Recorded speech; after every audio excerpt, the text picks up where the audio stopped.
한 주간도 주의 은혜 안에서 모두들 평안하셨습니까? 앞뒤로 또 좌우에 계신 분들과 이렇게 인사하겠습니다. 비워야 삽니다. 비워야 삽니다. 비워야 삽니다. 하나님을 예배하는 여러분 모두에게 주의 은혜와 평강이 함께 하시기를 소망합니다. 보통 사람들이 여행을 가게 되면 그 지역의 맛집을 알아보고 찾아갑니다. 그래서 막상 찾아가면 그 주변에 조금은 특이한 장면들을 볼 수가 있습니다. PPT 한 번만 보여주실까요? 네, 여러분들이라면 여기에서 어느 집을 들어가셔서 식사를 하시겠습니까? 1부 때 여쭤보니까 1부 때는 그래도 원조의 원조집이 좀 낫지 않냐 이렇게 말씀을 하시더라고요. 네, 저렇게 많은 집들이 다 자기가 원조라고 합니다. 어느 집이 진짜 원조인지 알 수는 없지만 아무튼 유튜브나 블로그를 통해서 사람들의 후기가 좋거나 또 평가가 좋은 곳을 찾아 들어가겠죠. 근데 요즘은 좀 이렇게 서로를 원조라고 하면서 함께 뭉쳐 있을 때 또 서로 장사가 잘 될 수 있다라고도 합니다. 그래도 이렇게 원조를 붙일 수 있는 가게는 좀 행복합니다. 왜냐하면 고향에 계신 저희 아버지는 펌프집을 운영하시는데, 그렇다고 펌프집에 원조 펌프 이렇게 말하기는 좀 이상하잖아요. 그렇죠? 처음부터 좀 업종을 잘못 선택하셨나 또 싶기도 한데, 아무튼 앞에 원조가 붙는다는 것은 그만큼 오래되었고 또 뭔가 보장할 수 있다라는 그러한 부분이 있을 것 같습니다. 그런데 이러한 생각을 해보게 됩니다. 첫 번째, 그 원조집이 장사가 잘 되면 좋겠지만 오히려 더 뒤에 늦게 개업한 집이 장사가 잘 된다고 한다면 좀 원조집의 배가 좀 아프지 않을까요? 내가 진짜 원조집이고 저 집은 좀 나중에 했는데 왜 우리 집보다 저 집이 더 장사가 잘 될까 마음이 불편할 수도 있습니다. 무엇인가 좀 빼앗긴 것 같다는 아쉬운 마음이 들 수도 있습니다. 그런데 이러한 아쉬움이 오늘 우리가 함께 읽은 본문 안에서도 비슷하게 나타나고 있습니다. 오늘 본문 26절 말씀을 함께 읽어봅니다. 시작. 그들이 요한에게 가서 이르되 랍비여, 선생님과 함께 요단강 저편에 있더니 곧 선생님이 증언하시던 이가 세례를 베풀매 사람이 다 그에게로 가더이다. 아멘.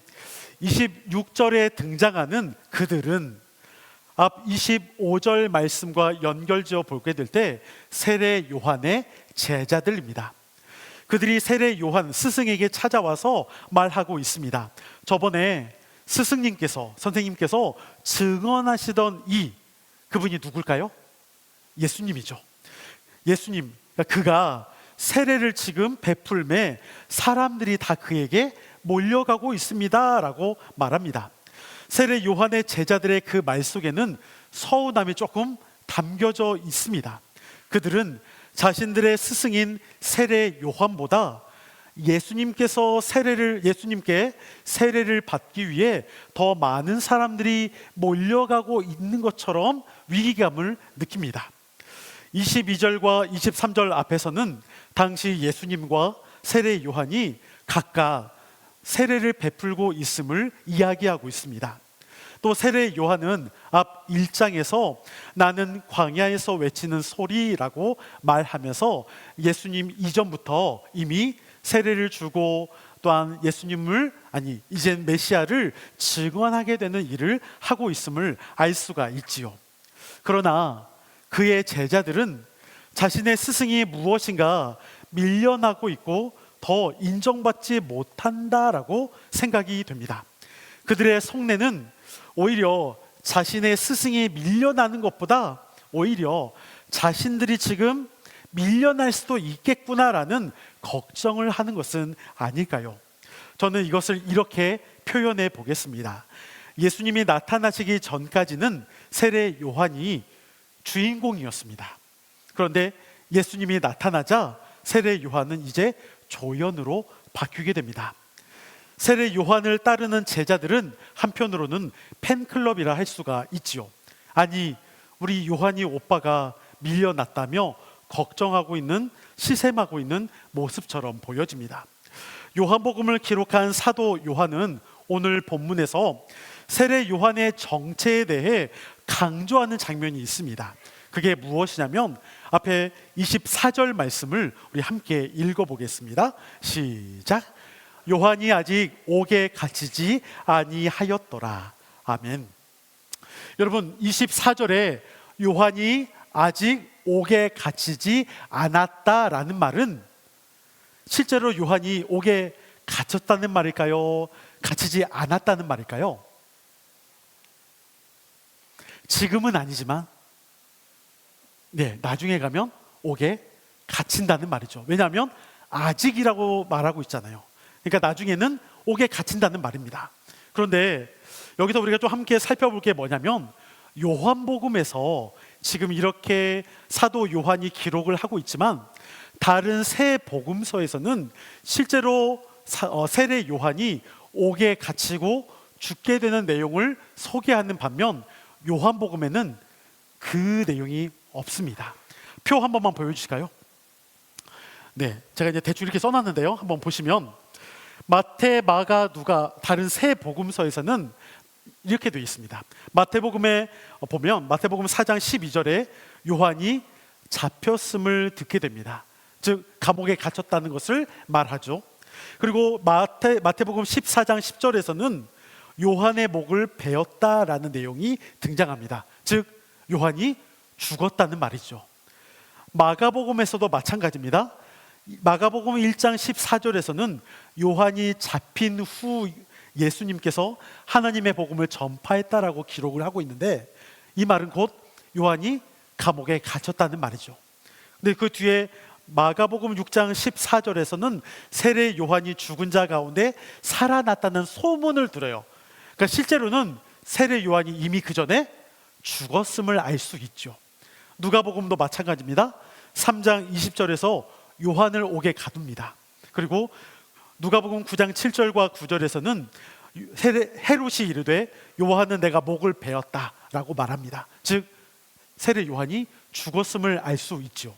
그런데 요한복음에서는 아까 우리가 24절에서 읽었던 바 아직 옥에 갇히지 않았다라고 말하는데 실제로 요한복음 뒤쪽에 가면 옥에 갇혔다는 말, 세례 요한이 죽었다는 말이 아예 없습니다. 살짝 언급만 해놓고 옥에 갇히거나 죽었다는 말이 없으니까 이상하게 요한복음에만 세례 요한에 대한 내용이 단절된 것처럼 보여져요.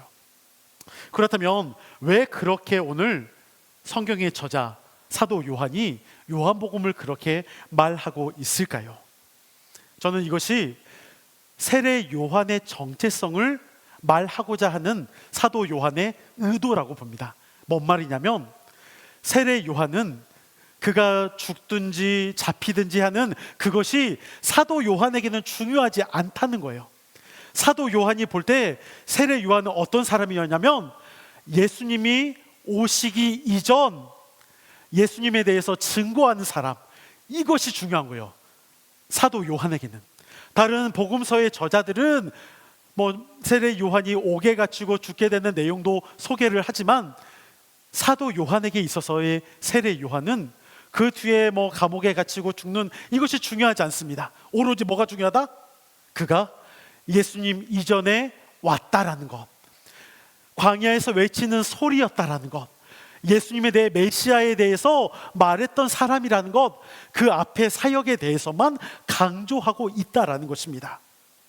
그래서 일부 예배 끝난 다음에 한 장로님께서 저에게 이러한 이야기를 했습니다. 목사님, 그렇다면 우리가 세례 요한에 대해서 마중 선지자라고 하면 어떨까요?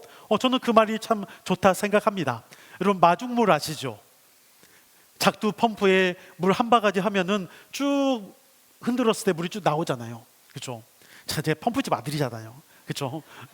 네.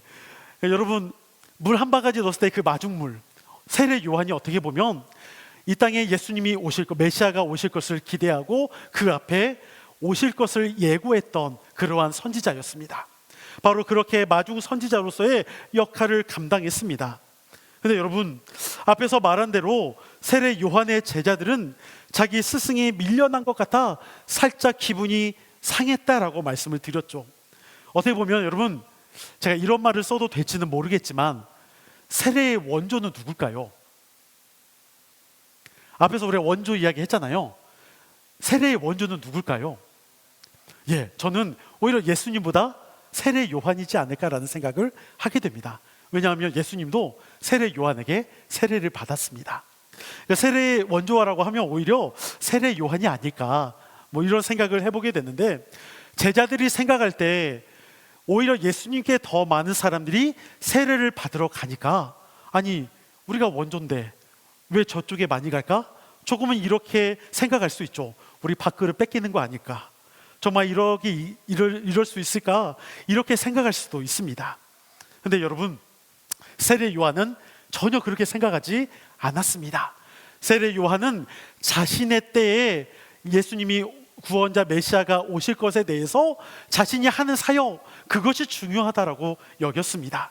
그러니 오늘 우리가 함께 읽은 본문에서도 그것을 말씀하고 있습니다. 본문 28절과 29절 말씀을 함께 읽어봅니다. 시작. 내가 말한 바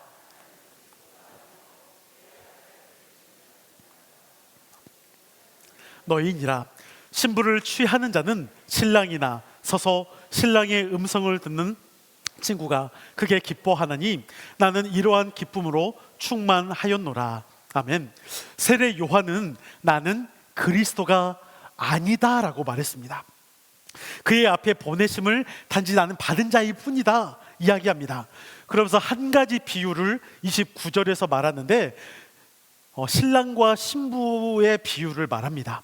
여러분, 고대 근동 사회에서는 신랑의 친구가 있지요. 그 신랑의 친구는 단순한 그냥 친구 사이 정도가 아니라 그 결혼을 앞에 두고서 하객을 모으고, 또한 그 연애의 과정, 또 신부를 데려오고 하는 그 모든 과정을 신랑의 친구가 준비합니다. 좀 풍습이 좀 특이하죠. 그렇게 준비함으로 인해서 신랑에게 신부를 건네줍니다. 토스하듯이. 근데 여러분, 만약에 건네주지 않으면 어떻게 될까요? 신랑의 친구가 신부와 결혼할 수 있잖아요. 말이 안 되죠? 그건 말이 안 됩니다. 즉, 신랑의 친구의 역할은 신랑에게 신부를 넘겨주는 것까지만 합니다. 즉, 신랑의 친구가 어떻게 보면 그렇게 일을 하는 것처럼 오늘 세례 요한도 마찬가지죠. 예수님이 오셨고 메시아가 오셨기 때문에 자신은 그 메시아가 오실 그 이전의 것만 이야기합니다. 말씀을 전하고, 또한 구약에 예언된 말씀을 통해서 이 땅에 예수님이 오셨음을 이야기하고 있습니다. 자신의 역할을 다 했다라고 기뻐하고 있는 모습을 볼 수가 있습니다. 저는 이러한 세례 요한의 모습이 제자들과는 다르게 자신의 밥그릇을 빼앗길까 봐 걱정하고 자신의 인기가 떨어질까 봐 걱정하는 그러한 모습이 아니라 오히려 자신이 해야 할 역할에만 충실했음을 알 수가 있습니다. 많은 연예인들도 인기를 먹고 살다 보니까 때로는 주연에서 조연으로 바뀌게 되고, 점차 인기가 없어지다 보면 마음의 허전함, 공허함, 상실감이 커진다라고 합니다. 때로는 그래서 극단적인 일을 행하게 되는 경우가 있습니다. 이는 우리도 마찬가지입니다. 과거 내 주도하에 나 중심으로 무엇인가 우리가 이루어졌는데 어느 순간부터는 다른 사람 중심일 때가 있습니다. 지금에 만족하지 못하고 때로는 더 많은 욕심과 탐욕을 낼 때가 있습니다. 여러분, 세례 요한도 더 욕심을 낼 수 있는데 그러지 않았습니다. 그러면서 그는 아주 위대한 선언을 하게 됩니다. 우리 30절 말씀 함께 읽어봅니다. 시작. 그는 흥하여야 하겠고 나는 쇠하여야 하리라 하니라. 아멘. 세례 요한은 나는 쇠하여야 한다, 자신의 때는 이제 끝났다라고 말합니다. 그러면서 그는, 예수님은 흥해야 한다, 즉 예수님을 통해서 하나님의 나라가 왔음을 이야기하고 있지요. 이제 자신은 조연입니다. 예수님이 주연이죠. 우리도 마찬가지입니다. 내가 쇠하여질 때 예수님이 흥할 수가 있습니다. 나를 드러내면서 예수님을 드러낼 수 있다는 말은 여러분 거짓입니다. 우리 인생의 주인은 예수 그리스도 한 분뿐입니다. 그분이 주인공이요 주연이며 나는 조연일 수밖에 없습니다. 그런데 우리가 한 가지 알아야 할 사실은 우리보다 앞서 예수님은 분명히 오늘 본문 가운데 그는 흥하여야 하겠다라고 그렇게 우리는 알고 있지만 예수님은 흥하지 않았습니다. 아니, 좀 더 자세히 말하면 오히려 예수님은 쇠하여질 때 흥해졌습니다. 이게 뭔 말이냐면 예수님이 십자가에 달려 죽으셔야만 그 뒤에 부활과 또 우리가 생명 가운데 살아갈 수 있음을 말하는 것이죠. 빌립보서 2장 6절부터 8절이 그 말씀을 우리에게 증거하고 있습니다. 빌립보서 2장 6절부터 8절 말씀을 우리 함께 읽어봅니다. 시작. 그는 근본 하나님의 본체시나 하나님과 동등됨을 취할 것으로 여기지 아니하시고 오히려 자기를 비워 종의 형체를 가지사 사람들과 같이 되셨고 사람의 모양으로 나타나사 자기를 낮추시고 죽기까지 복종하셨으니 곧 십자가에 죽으심이라. 아멘. 그리스도께서 인간의 몸으로 오셨죠. 십자가에 달려 죽을 때에야 비로소 죄와 사망에서 승리하였습니다. 여러분, 그래서 기독교의 십자가는 신비롭습니다. 죽어야만 살 수가 있습니다. 내려놓아야만 높아질 수가 있습니다. 내가 져야만 비로소 승리할 수가 있습니다. 이것이 바로 십자가의 신비입니다. 세상의 가치와 세상의 사람들은 이기고 싶고 더 많은 것을 얻고 싶고 자랑하고 싶고 내가 살아야만이 높아져야만이 그것이 나라는 사람의 존재의 가치를 정체성을 높여준다 생각하지만 여러분, 기독교의 십자가의 신비는 오히려 내가 죽고 내가 버려지고 나를 낮춰야만이 영광이 드러날 수가 있다라는 것이죠. 여전히 내 인생의 주인이 나 스스로라고 생각하고 계시지는 않으십니까? 아니면 누군가와의 비교를 통해 때로는 나를 내려놓는 것이 두렵고 근심되는 일처럼 여겨지지는 않습니까? 때로는 누군가로부터 내가 밀려나고 있다라고 생각되어지고 나만 도태된 것처럼 생각하지는 않습니까? 그래서 오히려 내 인생이 실패처럼 생각하여 불안할 때는 없을까요? 우리가 쇠하여지는 것은 나라는 존재의 가치가 낮아지는 것이 아닙니다. 오히려 내 한계를 알고 나의 부족함을 깨닫고 그러므로 그리스도께서 내 삶의 주인 되심을 믿고 그분의 통치 안에 살아가는 것이 비로소 우리가 순종할 수 있습니다. 여러분, 내가 할 수 있는 것, 내가 하지 말아야 할 것, 내가 해서는 안 되는 것을 알므로 인해 그리스도께서 나를 통치하는 은혜 안에 있기를 소망합니다. 근데 여러분, 제가 이렇게 이론처럼 이야기는 하지만 참 이게 어렵습니다. 그러지 않습니까? 내가 누군가로부터 여러분 욕을 얻어먹으면 인내하며 참아집니까? 그냥 가서 한 대 더 때려주고 싶지 않나요? 누군가가 나에게 해코지하면 가서 오히려 왜 그런 이야기를 했냐며 따지고 싸우고 싶지 않습니까? 우리의 마음은 누가 나를 좀 더 알아주기를 원하는 마음이 있고 내가 잘했다 칭찬해 주기를 원하는 그러한 마음이 우리에게는 있습니다. 그렇기 때문에 예수님이 십자가에 달려 죽으신 사건은 우리가 너무 참 귀하고 은혜롭고 우리가 잘 알지만 그렇게 우리가 살아가는 것에 있어서 우리는 부담스러워서 신앙생활 하는 것이 너무 어렵습니다. 근데 여러분, 어려워도 그것이 우리 가운데 말씀하시는 진리인 것 같습니다. 추운 겨울이 가고 따뜻한 봄이 되면 생명의 씨앗들이 하나씩 다시 올라오는 것처럼 기독교에서 말하는, 성경에서 말하는 예수 그리스도의 그 생명력도 마찬가지로 죽어야만 살게 됩니다. 어제 장례가 있었죠.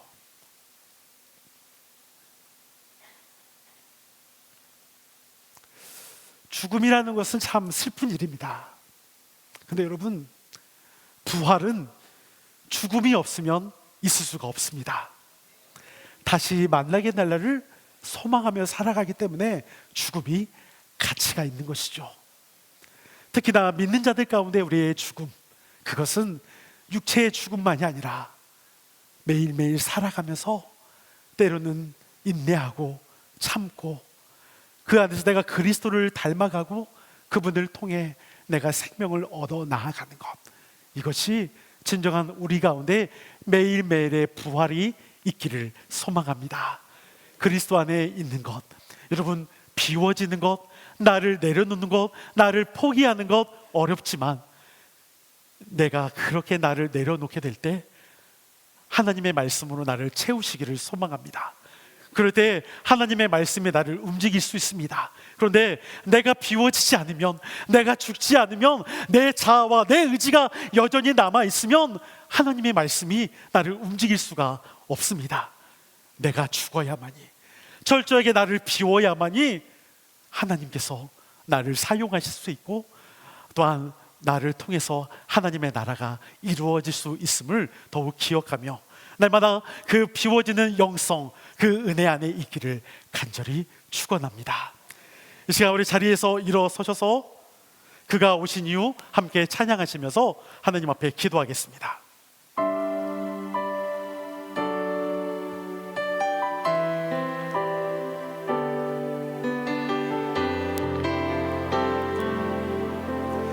이 세상 가장 아름다운, 이 세상 가장 아름다운 순종의 눈물, 온 세상 다시 빛나게 한, 온 세상 다시 빛나게 한 생명의 눈물, 그가 이 땅에 오신 이유, 그가 이 땅에 오신 이유, 죽어야 살게 되고 저야만 승리하는, 저야만 승리하는 놀랍고 영원한 신비, 지으신 그대로 내모시기, 우리의 창조주 그리스도 십자가의 길로 아버지 뜻 이루셨네. 그가 이 땅에 오신 이유, 이제 우리에게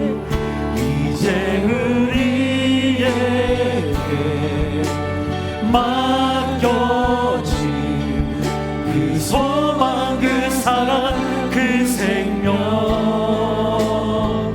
아름답고 눈부신 십자가의 길, 우리가 이 땅에 살아가. 우리 처음부터 다시 찬양합니다. 이 세상 가장, 이 세상 가장 아름다운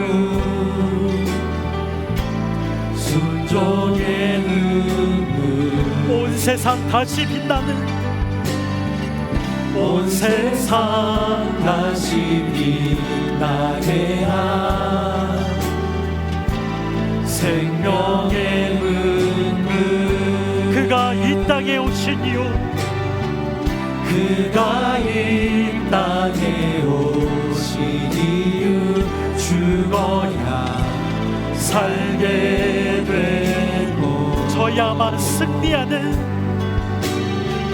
저야만 승리하는 놀랍고 영원한 신비, 지으신 그대로 회복시키, 우리의 창조주 그리스도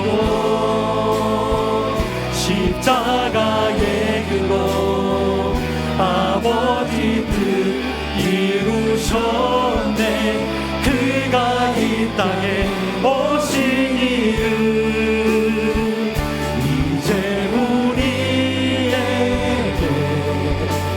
맡겨진 그 소망 그 사랑 그 생명 아름답고 눈부신 십자가의 길 우리가 이 땅에 살아가 지으신 그대로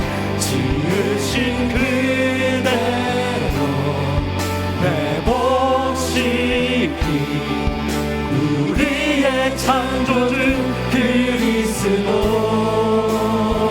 십자가의 길로 아버지 뜻 이루셨네 그가 이 땅에 오신 이름 이제 우리에게 맡겨진 그 소망 그 사랑 그 생명 아름답고 눈부신 십자가의 길 우리가 이 땅에 살아가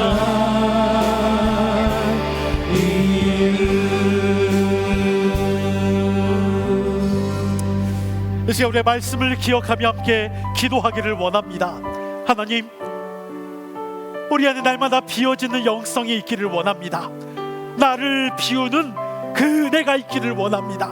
나는 죽고 내 안에 그리스도로 채우며 내 안에 하나님의 말씀으로 채워가는 우리가 되기를 원합니다. 하나님, 세례 요한이 그가 나아가야 할 사역의 방향이 예수 그리스도가 오시기 그 전까지의 사역에 멈춰져 있었지만 그는 불평하며 불만을 말하지 않았습니다. 오히려 자신의 때를 알았습니다. 하나님, 우리도 예수님께서 이 땅 가운데 재림하시기 전에 매일매일 우리의 삶 가운데 우리가 어떠한 비워짐, 어떠한 낮아짐, 어떠한 나의 죽음이 날마다 나에게 있는지를 기억하며 우리가 날마다 하나님의 말씀으로 채워가고 예수 그리스도의 그 은혜로 채워갈 수 있도록 이끌어 주시며 내가 날마다 주의 뜻 안에 살아갈 수 있도록 그 순종 가운데 나아갈 수 있도록 나를 붙잡아 주시옵소서. 우리 주여 한번 외치고 함께 기도하겠습니다. 주여, 거룩하신 아버지 하나님, 날마다 내 안에 부활을 경험하기를 원합니다. 날마다 내 안에 부활을 경험하기를 원합니다. 하나님, 나는 죽고 오직 내 안에 그리스도로 날마다 채워갈 수 있기를 원합니다. 날마다 내 안에 아버지 죽어있는 그 영혼 가운데 그리스도의 그 생명으로 채워갈 수 있기를 원합니다. 하나님의 말씀이 나를 인도하시며 날마다 하나님의 말씀의 통치를 받아 나아갈 수 있도록 도와주시옵소서. 하나님, 여전히 부족하고 여전히 나약한 나의 모습들 있지만 나의 한계를 알고 오직 다시 한번 나의 주인 되시는 분이 누구신지 내 의지와 내 뜻대로 살아가는 것이 아니라 오직 하나님의 은혜 안에서 날마다 살아갈 수 있는 하나님의 복된 자녀들을 기억하여 주시기를 원합니다. 오직 하나님께서 그 가운데 친히 이끌어 주시며 날마다 주님만 바라보며 나아갈 수 있도록 허락하여 주셨기를 원합니다. 하나님, 그렇기 때문에 나에게 있는 죽음, 매일매일의 나의 죽음은 하나님 존귀한 것입니다. 날마다 아버지 그 존귀한 죽음 안에서 다시 내가 새롭게 부활할 수 있음을, 날마다 새롭게 태어난 것을 하나님 우리가 알게 하여 주시고 우리가 더욱 주님만 의지하며 신뢰하며 나아갈 수 있도록 역사하여 주시고 붙잡아 주시옵소서. 주님의 은혜 함께하시고 소망 오직 하나님이 그 가운데 친히 끌어가심을 믿사오니 아버지 그 시간 오직 주님만 신뢰하며 나아갈 수 있도록 주님 도와주시옵소서. 오직 나를 철저하게 내려놓는 귀한 시간이 되기를 원합니다. 나를 온전하게 주님 앞에 내어 바치는 우리 성도들이 되기를 소망합니다. 주님,